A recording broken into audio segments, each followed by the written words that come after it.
Hi friends, welcome to Krish Kitchen. இன்னைக்கு நம்மளோட சேனல்ல அதிரசம் ரெசிபி எப்படி பண்றதுன்னு பார்க்க போறோம்.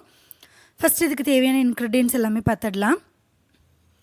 இன்னைக்கு நான் 1 டம்ளர் அரிசி எடுத்துர்க்கேன், பச்சரிசி. இந்த அரிசிக்கு தேவையான மெஷர்மென்ட் தான் நான் சொல்ல போறேன்.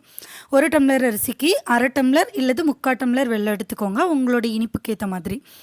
அதுக்கு அப்புறமா சுக்கு ஏலக்காய் தனித்தனியாக காட்டியிருக்கேன். இது வந்து பவுடர் இருந்துச்சுன்னா நீங்கள் சுக்கும் ஏலக்காயும் மிக்ஸ் பண்ண அடித்த பவுடர் 1 ஸ்பூன் எடுத்துக்கோங்க போதும்.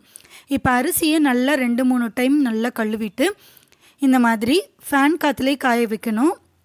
ஒரு ஒயிட் கலர் கிளாத்தில் போட்டு நல்லா வந்து காய வச்சுடுங்க.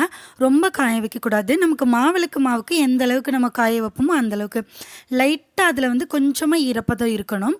அந்தளவு தான் கரெக்டான கன்சிஸ்டன்சி. அந்தளவு காய்ஞ்சாலே போதும். அதுக்கப்புறமா இந்த அரிசியை எடுத்து நம்ம கொஞ்சம் கொஞ்சமாக மிக்ஸி ஜாரில் போட்டு அரைச்சி எடுத்துக்க போகிறோம். நீங்கள் மிக்ஸி ஜாரில் போட்டு அரைக்கும் போதே ஈரமாக தெரியாது, பட் ஈரப்பதம் அதில் கொஞ்சமாக இருக்கும். ஸோ இந்த அளவுக்கு நம்ம அரைச்சி எடுத்துக்கணும். அரைச்சி எடுத்ததுக்கப்புறமா இதை வந்து நம்ம நல்லா சலிச்சிக்கலாம். கொஞ்சம் ஓரளவுக்கு ஈரப்பதமாக தான் மாவு இருக்கும். ரொம்ப வந்து ஈரமாகவும் இருக்காது, ரொம்ப ட்ரையாகவும் மாவு இருக்கக்கூடாது. ஓரளவுக்கு ஈரப்பதம் அதில் வந்து கட்டாயம் இருக்கணும். இப்போ மாவு வந்து சலிச்சு எடுத்ததுக்கப்புறம் கன்சிஸ்டன்சி எதுன்னு பார்த்தீங்கன்னா, நீங்கள் இப்போ இந்த மாவு வந்து கையில் பிடிச்சி பார்க்கணும். பிடிக்கும்போது நல்ல கொழுக்கட்டை மாதிரி பிடிக்க வரணும். இதுதான் வந்து அதிரசத்துக்கான கரெக்டான பதம். இந்தளவு மாவு வந்துச்சுன்னா கன்சிஸ்டன்சி கரெக்டுன்னு அர்த்தம். இப்போ நம்ம சக்கரை பாகு செய்ய ஸ்டார்ட் பண்ணிடலாம். சக்கரை பாகு தான் மெயின் பார்ட்டு. இது கண்டிப்பாக கரெக்டாக வரணும். 1/2 டம்ளர் இல்லை 3/4 டம்ளர் சக்கரை பாகுக்கு வந்து நீங்கள் 3/4 டம்ளராக இருந்தால் 1 டம்ளர் தண்ணி ஊற்றுங்க. 1/2 டம்ளர் சக்கரை எடுத்துருந்திங்கன்னா 3/4 டம்ளர் தண்ணி ஊற்றுங்க. தண்ணி ஊற்றிட்டு அதை வந்து லோ ஃப்ளேம்லேயே வச்சு நல்லா வந்து சிம்லேயே வச்சுக்கோங்க. சிம்க்கும் மீடியம் ஃப்ளேமுக்கும் நடுவில் வச்சுக்கோங்க. வச்சுட்டு அந்த சக்கரை வந்து நல்லா கரையணும். கரைஞ்சிட்டு பதம் வரணும். அது வரைக்கும் நம்ம வந்து வெயிட் பண்ணலாம். இந்த ஹோல் ப்ராசஸ், இந்த அதிரசம் ரெடி பண்ணுறதான ப்ராசஸ்லேயே கொஞ்சம் டைம் எடுக்கக்கூடிய ப்ராசஸ் வந்து இந்த சக்கரை பாகு காய்ச்சறது மட்டும்தான். மற்றதெல்லாம் சீக்கிரமாக நம்ம முடிச்சிடலாம். இந்த சக்கரை பாகு மட்டும் ரெடி ஆகிறதுக்கு கொஞ்சம் டைம் ஆகும். அட் த சேம் டைம் கன்சிஸ்டன்சியும் கரெக்டாக வரணும்.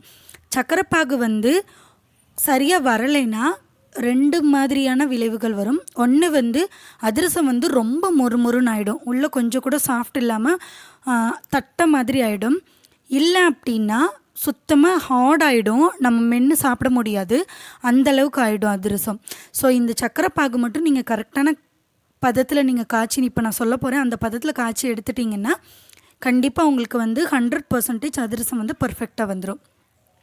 இப்போ நல்லா கொதிக்க ஆரம்பிச்சிருச்சு. நல்லா கொதிக்க ஆரம்பித்ததுக்கப்புறமா ஃப்ளேமை வந்து லோ ஃப்ளேமுக்கு கொண்டு வந்துக்கோங்க. கொண்டு வந்துட்டு நல்லா வந்து சுண்டி வரணும். கன்சிஸ்டன்சி எப்படி வரணும்னா, இப்போ நீங்கள் அந்த சக்கரை பாகை எடுத்து ஒரு பிளேட்டில் தண்ணி வச்சு அந்த தண்ணியில் இந்த சக்கரை பாகை விட்டு பார்த்திங்கன்னா அதை உருட்டி எடுக்க வரும் கையில்.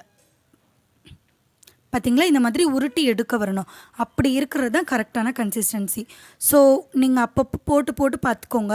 உங்களுக்கு எப்போ வந்து தண்ணிக்குள்ளே போட்டதுக்கப்புறம் சக்கரை வந்து உருண்டு வருதோ அந்த பாகு, அதுதான் கரெக்டான கன்சிஸ்டன்சி. அதுக்கப்புறமா அடுப்பை ஆஃப் பண்ணிடலாம்.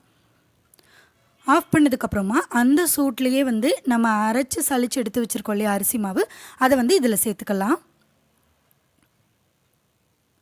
சேர்த்துட்டு நல்லா வந்து மிக்ஸ் பண்ணிக்கோங்க. சூட்டோட கிளறினா தான் நல்லா வந்து ஒட்டும். அப்படி இல்லை லைட்டாக ஆறிடுச்சுன்னா கூட திருப்பியே பாக ஒரு டைம் வந்து அடுப்பில் வச்சு ஹீட் பண்ணி எடுத்துக்கோங்க. அப்போ தான் வந்து அரிசி மாவு வந்து நல்லா மிக்ஸ் ஆகும். நல்லா ஒரு இடத்துல கூட கட்டி எதுவுமே இல்லாமல் வந்து நல்லா மிக்ஸ் பண்ணிக்கோங்க. கொஞ்சம் சூடாக தான் இருக்கும், சூட்டோடு நீங்கள் வந்து மிக்ஸ் பண்ணிக்கோங்க. மிக்ஸ் பண்ணி இதை ஒரு நாள் நைட்டு ஃபுல்லாக ஊற விட்டுருங்க. பாருங்கள், இது வந்து நான் ஒரு நாள் நைட்டு ஃபுல்லாக ஊற வச்சுருக்கேன். முந்தின நாள் ஈவினிங் செஞ்சேன். நான் நெக்ஸ்ட் டே மார்னிங் 10 o'clock மேலே தான் எடுத்திருக்கேன். பாருங்கள், ஊறி வந்திருக்கு நல்லா. ஒரு நாள் ஃபுல்லாக முடிஞ்சதுக்கப்புறமா கன்சிஸ்டன்சி இந்த மாதிரி இருக்குது. நீங்கள் எடுக்கும்போது கொழுக்கட்டை மாதிரியே வரும் மாவு. எடுத்து நீங்கள் உருட்டி பார்க்கும்போது கொஞ்சம் கூட, இப்போ நம்ம குலோப்ஜாமுக்கு மாவு உருட்டும் போது எப்படி கொஞ்சம் கூட கிராக் இல்லாமல் வரும் இல்லையா, அந்த மாதிரி மாவு உருட்டி பார்க்கும்போது கிராக்ஸ் எதுவுமே இல்லாமல் வரணும். அப்படின்னா நல்லா ஊறி இருக்குன்னு அர்த்தம். அப்படி வரலை அப்படின்னா இன்னும் கொஞ்சம் நேரம்னு கூட நீங்கள் ஊற விட்டுருங்க. இந்த மாவு பொறுத்த வரைக்கும் எவ்வளோக்கு எவ்வளோ ஊறுதோ அந்த அளவுக்கு வந்து சாஃப்டாக வரும் அதிரசம். இப்போ நமக்கு மாவு ரெடி. இந்த மாவை வந்து உருண்டையாக உருட்டிட்டு உங்களுக்கு எந்த ஷேப் வேணுமோ அதெல்லாம் உருண்டையாக உருட்டிட்டு இந்த மாதிரி ஒரு டிஃபன் பாக்ஸோ இல்லை ஒரு மூடியோ வச்சு அது மேலே ப்ரெஷர் கொடுங்க. அப்போ ரவுண்ட் ஷேப் வந்து நமக்கு பர்ஃபெக்டாக கிடைக்கும். இது மேலே கொஞ்சமாக வெள்ளை எள்ளு தூவிக்கோங்க. அப்போ வந்து டேஸ்ட்டு ரொம்ப நல்லாயிருக்கும். சென்டரில் வந்து ஹோல் போட்டுக்கிறேன். சில பேர் வந்து ஹோல் போடாமல் சுடுவாங்க. ஹோல் போட்டிங்கன்னா எண்ணெய் வந்து ரொம்ப குடிக்காது. இப்போ வந்து மீடியம் ஃப்ளேமில் வச்சு நம்ம ஃப்ரை பண்ணி எடுத்துக்கலாம். ஆயில் வந்து நிறைய தேவைப்படாது. வடை இந்த மாதிரி போண்டாலாம் போடுற அளவுக்கு ஆயில் வந்து இதுக்கு தேவையில்லை. கம்மியான எண்ணெயே போதும். மீடியம் ஃப்ளேமில் வச்சுக்கோங்க. வச்சுட்டு ஒன்று ஒன்றா பொரிச்சிடுங்க. மொத்தமாக போட வேண்டாம், ஒன்று ஒன்றா போட்டு எடுங்க. மீடியம் ஃப்ளேம் லோ ஃப்ளேம் மாற்றி மாற்றி வச்சுக்கோங்க. ஹை ஃப்ளேம் மட்டும் கொண்டு போயிட வேண்டாம். ஹை ஃப்ளேமில் வச்சிங்கன்னா வெளியில் வந்து ரொம்ப கருகிடும், உள்ளே வந்து சாஃப்டாகவும் இருக்காது, வெந்தும் இருக்காது. ஸோ ஒயிட் கலர் எள்ளு வந்து இதில் தூவிக்கோங்க. 1 டீஸ்பூன் அளவுக்கு, இந்த மொத்த மாவுக்கே 1 டீஸ்பூன் அளவுக்கு எள்ளு போதும். நிறைய எள்ளு சேர்க்குறவங்க விருப்பப்படுறவங்க சேர்த்துக்கலாம். பட் கொஞ்சமாக எள்ளு சேர்த்தா தான் நல்லா இருக்கும். பாருங்கள், நல்லா ஃப்ரை ஆகிடுச்சு. இப்போ இதை எடுக்கும்போது இந்த மாதிரி ஒரு கம்பி வச்சு எடுத்துட்டு அதுக்கப்புறமா 2 கரண்டி வச்சு இந்த மாதிரி ப்ரெஸ் பண்ணிங்கன்னா ஆயில் ஃபுல்லுமே வந்து நமக்கு வெளியில் வந்துடும்.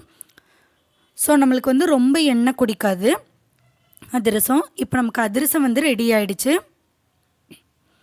வீட்லேயே நம்ம ஈஸியாக செஞ்சிட்டோம். ஒரு நாள் வந்து அந்த மாவு வந்து ஊறுற டைம் தான், மற்றபடி ஈஸியாக செஞ்சிடலாம். இப்போ இதோட கன்சிஸ்டன்சி நான் உங்களுக்கு பிச்சு காமிக்கிற பாருங்கள். ரொம்ப சாஃப்டாக இருக்குது. உள்ளே வந்து நல்ல மாவு வெந்துடுக்கு. வெளியில் வந்து கொஞ்சம் கிறிஸ்பியாகவும் உள்ளே நல்லா சாஃப்டாகவும் இருக்குது. எள்ளு அங்கங்கே தூவி இருக்கிறதுனால அதுவும் வந்து டேஸ்ட்டு சூப்பராக இருக்குது. பர்ஃபெக்டான கன்சிஸ்டன்சியில் நமக்கு கிடச்சிருச்சு. கண்டிப்பாக உங்களோட வீட்டில் ட்ரை பண்ணி பாருங்கள்.